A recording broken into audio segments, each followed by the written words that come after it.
The New York Mets wasted a brilliant start by Sean Manaea on Monday night. When will they turn things around? We'll break it all down on today's show. You are Locked On Mets, your daily New York Mets podcast. Part of the Locked On Podcast Network, your team every day.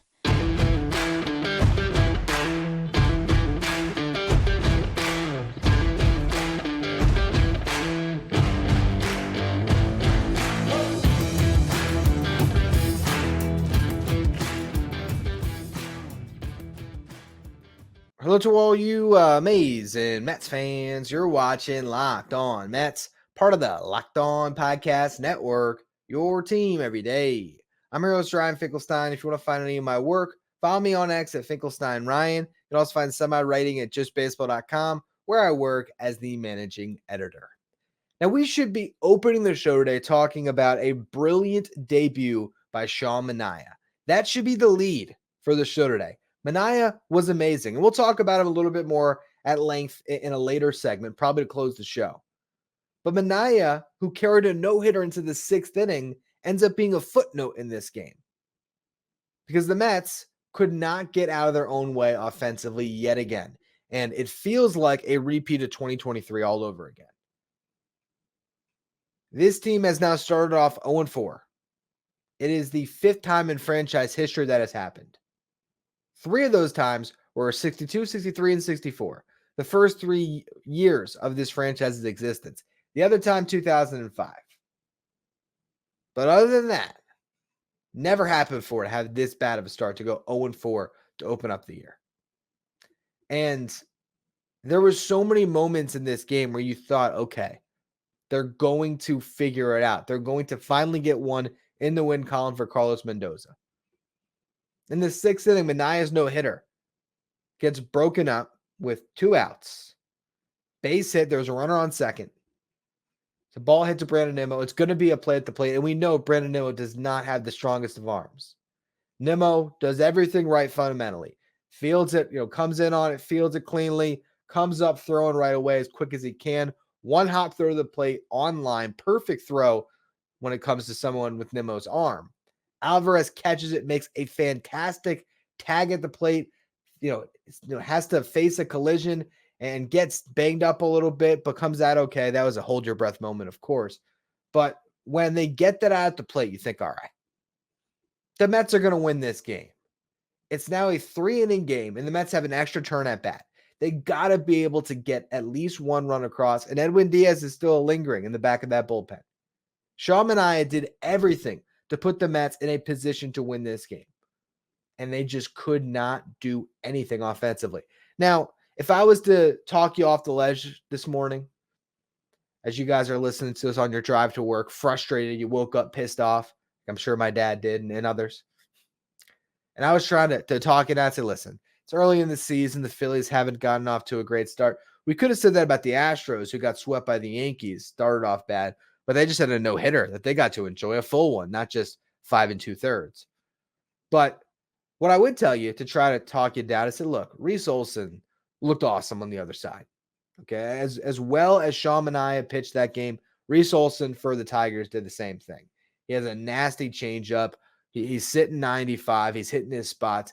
It was not an easy matchup for the Mets to go against Olson. With that said, you start the game, Brandon Nimmo gets hit by a pitch, and Francisco Lindor draws a walk. So you had 2 runners on, nobody out. Pete Alonso pops up. Francisco Alvarez, who was batting cleanup, hits into a double play. Second inning, Starling Marte gets a base hit to lead things off. Never attempted to steal. Didn't matter, though, because actually, I guess it was a leading off. I forgot a DJ Stewart out before there. But regardless, Bader, they get out. So that strand's that runner. You wait until the 6th inning when the Mets would have another runner in scoring position, or have a runner in scoring position. They had one of the first, one of the 6th there, and I guess some other ones throughout. But 6th inning, Francisco Alvarez hits a 2-out hustle double. And I love watching him play right now. He is playing with so much confidence. Hits a ground ball that just shoots through into the outfield, into the gap in left center, and all the way is going for 2. Has an amazing dive to avoid a tag at second base. You think, all right, maybe the Mets can drive him in. DJ Stewart comes up. he's sitting with a 3-0 count. And I don't typically do this, but I actually, if you're watching on YouTube, I pulled up where this 3-0 pitch was that DJ Stewart swung at. Could you get a fastball any more down the middle? I mean, seriously. And Reese Olson wasn't even in the game at this point. They pulled him after the double by Alvarez. He gets a fastball from Will Vest on a 3-0 count at 94.7 miles per hour, right down the middle. Could not have been any more center cut. He flies out. And you look at the launch angle of 55 degrees, that tells you how much he got under that ball. Brutal. Especially because guess what Starling Marte did to lead off the next inning? He got a base hit. You're swinging 3-0, you better get a knock. And in a scoreless game, after Sean Manaea just pitched his guts out for you for 6 innings, and you had that momentum-changing play at the plate, and then the catcher who stood in there for the collision has a hustle double right after that. DJ Stewart is swinging 3-0, and on a fastball right down the middle. For one, he should put that ball in the seats. That's what he's here for. Drawing walks, hitting home runs. That's why he's on the team. And he gets the perfect pitch to do it on, and they give him the green light 3-0. And you can't even get a base hit, and you can't, I mean, to say you can't hit a home run, okay, but just get a knock. You get a knock there, the Mets win 1-0. But because he pops that out to the outfielder, well, guess what? The Mets don't score there, and they don't score for the rest of the game here. You look at it, in that scenario, you score, all right, you close the door, everything would have been fine. Well, all right, now you don't. So now you have more opportunities, though. Marte, like I mentioned, leads off the 7th with a single. He went 2 for 3 in the game. He's hitting 357 on the year now. Again, he didn't attempt to steal. So he ends up just getting stranded on first. Bottom of the 8th inning, Brandon Nimmo, leadoff walk, top of the lineup up. Francisco Lindor in an 0-1 count. He attempts a bunt? Really? You don't want to try to do it yourself? And if you're going to attempt a bunt, might as well do it on the first pitch. So now he's in an 0-2 hole. He strikes out on 4 pitches. Pete Alonso. It's hard to knock Pete because he's had a good start to the year, but he strikes out on 4 pitches in that big spot, an 0 for 4 day for Pete. And that pitch that he struck out on was a slider that was in the other batter's box, nowhere close to the zone, just a horrible chase. Francisco Alvarez makes the last out of that inning, but you got to give Alvarez credit. He fell behind the count 1-2. He battled back to make it a full count. And yeah, he did swing at ball 4, but at least he put bat on ball. He didn't strike out. And he wanted to do it himself. Of course he did. Of course he didn't want to draw a walk in that situation. For what? For DJ Stewart to come up and save the day? No. So I respect Alvarez for even trying to swing at that pitch. Fortunately, just couldn't get a hit on it. The 9th inning comes around. 2 outs in the 9th. Brett Beatty gets a knock. All right, you got a base runner. Mendoza goes to Zach Short to run, and Jeff McNeil to come in to hit. If Jeff just gets a double, you win the game. Or if Zach Short can steal second, a base hit, you win it. Jeff McNeil goes down on 3 pitches. Bottom of the 10th inning, the game was over by the time the Mets got to bat, and we'll talk about that extra inning in the next segment here because I could spend an entire spent a lot of time on what happened there, and we'll get to it. But the Mets went down in order, 1, 2, 3, Wendell, Nimmo, Lindor. That was it. Embarrassing display on offense. Seriously. And now I'm thinking about they were 0 for 6 with runners in scoring position. My assumption is 3 of those at-bats came in that last inning with Wendell, Nimmo, and Lindor with the ghost runner on second. So prior to that, what'd you have? Alvarez on the double. I mean, you only had a couple opportunities where you even put a guy in scoring position. This offense is brutal. And as much as JD Martinez can save it some, he's not going to fix the whole thing. They need a lot of these other guys to step up, to just get out of their own way. And we'll talk about that a little bit more in the next segment. Also, I just want to get through what was a brutal extra inning to watch as the Mets gave up 5 runs to the Tigers to lose in embarrassing fashion. So we'll talk about all that in just a minute. First, though, today's episode is brought to you by Amazon Fire TV. Fire TV offers amazing viewing experiences with smart TVs as well as the Fire TV stick that you can plug into your existing TV that provides access to millions of movies and TV episodes. What I love about the Fire TV stick is I have my whole setup in my living room, all my different subscriptions, all the sign-ins are there. When I leave, when I go on the road, unplug that Fire TV stick, I take it with me, and now my living room is in my hotel room. So that's what I love about the Fire TV stick. And also they now recently created the Fire TV channels, which deliver a constant supply of the latest videos from your favorite sports brands, all for free. That includes all of us at Locked On and most of the big pro leagues and college conferences as well. Fire TV channels let you dive into all the game analysis, highlights, and more to keep up to date in all the latest in the world of sports. Check out Fire TV channels on Fire TV and Alexa devices. If you haven't checked out Fire TVs, you should. To learn more, visit www.amazon.com/LockedOnFireTV. Let's talk about that extra inning. Top 10, Michael Tonkin comes in to pitch. Runner starts on second, of course. First batter hits a ground out to Pete Alonso that advances the runner to third. So they did their job there. Runner's 90 feet away. Anything put in play can score him. Then Tonkin hits the ball magnet, Mark Canha. No surprise there. We've seen that one before as Mets fans. Canha get hit by a pitch. So now you got runners at first and third, one out. But that's not a bad situation. Ground ball gets you out of the inning potentially. And he got that ground ball, hit to Joey Wendell. With that said, even if Joey Wendell fields that ball cleanly, a run's most likely going to score. For one, he has no chance at the runner coming home. No chance. Trying to turn two with Colt Keith running down the line, probably not going to happen either. So there's a play to Joey Wendell's left. He's really got one of two options. And he was trying to do the right thing. He was trying to get the force out at second that keeps a runner out of scoring position. That's the play that he should have been making. The Mets probably just eat it. 2 outs, runner on first. If you only get out that one run, all right, maybe you have a chance to win the game. Because at that point, all of a sudden, Wendell, who ended up leading off the next inning, can lay down a bunt, move the ghost runner to third. You have the top of the lineup up. Worst case scenario, if Brandon Nimmo can get a ball in the air, at least you are going to the 11th and you can preserve your chance to try to get a win. But none of that gets realized because Joey Wendell, who we all know how I feel about Wendell being on this team, it does not make sense that Louis Guillorme was non-tendered so that you could sign Joey Wendell for basically the same money. No sense. Louis Guillorme makes that play. Without a doubt, he makes that play. And I bet you he looks better in the batter's box too. I did look to see if Guillorme was hitting like 400 with the Braves. Because the Braves play their guys every day and pretty much every inning, as far as I can tell, he has not gotten an at-bat yet. So we'll see how he hits with them. But the bottom line is Wendell's here for defense. That's why you signed him. And on that ball hit to his left, it hits off the heel of his glove. He boots it. And everybody's safe.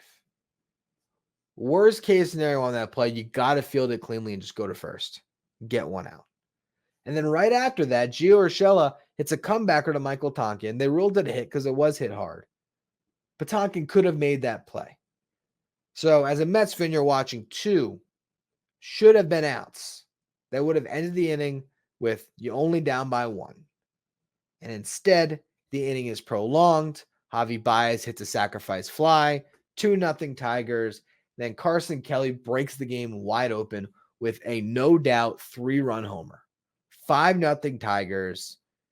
And at that point, the Mets just had no hope, no chance in that final inning. They couldn't score a run, much less put up 6. That was a brutal game to watch, especially because the beginning of it, you were so distracted by how well Sean Manaea was throwing the ball that you weren't even thinking necessarily about how bad the offense looked until it just got to the point that it was glaring. This lineup can't put up runs. Through the first 4 games, Jeff McNeil, Brandon Nimmo, and Francisco Lindor are 3 for 44 with 3 walks. They have not produced a run between the 3 of them. No RBIs, no runs scored. DJ Stewart is 0 for 7 with 4 strikeouts. Harrison Bader is 2 for 10 with 4 strikeouts. Not good. Not good at all. I still think that this is a team that will turn it around to some degree. I don't think Lindor is going to suck all year. I don't think Nimmo is going to be bad. Jeff McNeil, verdict's out after the season he just had, but I imagine he's going to at least contribute in some capacity. And even someone like DJ Stewart's going to have his moments potentially throughout the year. But right now at this moment, it could not get much worse for the New York Mets. And on top of it, Tyler McGill's out. So what we're going to do in the final segment is we're finally going to get around to talking about Sean Manaea's great start because he deserves a lot of love. And then we'll discuss the McGill injury designation, who came up, and who's going to make the next start when his turn comes up in the rotation. So we'll get to all that in just a minute. First, though, today's episode is brought to you by FanDuel. The sports calendar is loaded, and FanDuel is making it even more exciting to get in on the action. Because right now, new customers get $200 in bonus bets with any winning $5 bet. That's $200 that you can use to bet on the tournament, MLB, NBA, NHL, and so much more. And again, it's a $5 bet on anything. So you can just bet on, I don't know, the Atlanta Braves to win a game. You win that $200 in bonus bets guaranteed that you can use for so many different things on FanDuel. Throughout the season, you can bet on, same game parlays where you can bet on Lindor. That's usually my go-to. Hey, bet Lindor's over hits. Maybe hit the under on hits. Maybe you think he's going to be hitless again. Take the under. Take the under on Adrian Hauser strikeouts. And the Mets to lose. There you go. That's a parlay that you can play. Hedge your happiness. Either the Mets actually put a win up or you win a bet. Regardless, though, at FanDuel, you get with that $5 winning bet, $200 in bonus bets guaranteed. Just visit FanDuel.com/lockedon to make your first bet a win. FanDuel, America's #1 sportsbook. I'll tell you, tonight, when things weren't going well for the Mets, it was cathartic for me to be able to send a text out to the Locked On Mets insiders where I said, I hate being a Mets fan. And I said some more stuff after that. But it was good because I got so many responses. It was well over 50 replies from the Locked On Mets insiders. We're going back and forth, just commiserating in our misery together as a unit. And if you want to be part of that experience, if you want to ask me questions anytime, if you want to get the lineup texted to your phone each day so you know who the starting line is without having to go on any social media or anything else, you want to be a Locked On Mets insider. You can find the link in the episode description, or you can go to subtext.com/LockedOnMets. All right, so let's talk about the bright spot of the game, and that is Sean Manaea. He pitched amazing in this one. Had complete command of his fastball. He touched 95 with it. We saw plenty 93, 94 with that fastball. And he racked up 8 strikeouts while throwing 5 2/3 without allowing a hit. He had 3 strikeouts swinging on the fastball. That's how you know that fastball is playing, when guys are trying to put wood on it and they just can't. A couple called strikeouts on the fastball, some swinging strikeouts on the changeup, 1 swinging on the sweeper. He really did just sort of rear back and throw fastballs, though. I mean, of the 88 pitches that he threw, 55 of them were fastballs, 13 changeups, 13 cutters, 7 sweepers. So it was a 4-pitch mix, but primarily fastball, changeup, cutter with the occasional sweeper. He had a great plan. He executed. He was in complete command, and he attacked all night long. And he only needed, again, 88 pitches to get through those 6 innings. So Sean Manaea, up to this point, certainly has the best start of any Mets starter this year. It was a quality start as far as 6 innings, less than 3 runs allowed. He just really looked good. And moving forward, I'm excited to see if he can string together a lot of these and be an impact pitcher for the Mets this year. Obviously, the hope is this team will turn things around and get themselves on track and actually contend for something. But if all hope is lost, Sean Manaea could turn himself into a nice trade asset for the Mets when you get to the deadline. We're far away from that. I don't want to focus too much energy on it. But that's the good thing about this roster is it is malleable in that way. And Manaea looks like it was a gamble well spent on giving him that 2-year deal where the second year is a player option. So if he pitches like this all year, he's going to opt out of it anyway. Really nice debut for Manaea. Next up, Adrian Hauser. Then we'll get back to Jose Quintana as the rotation turns around to close out this series. We'll see. There's a lot of rain in the forecast.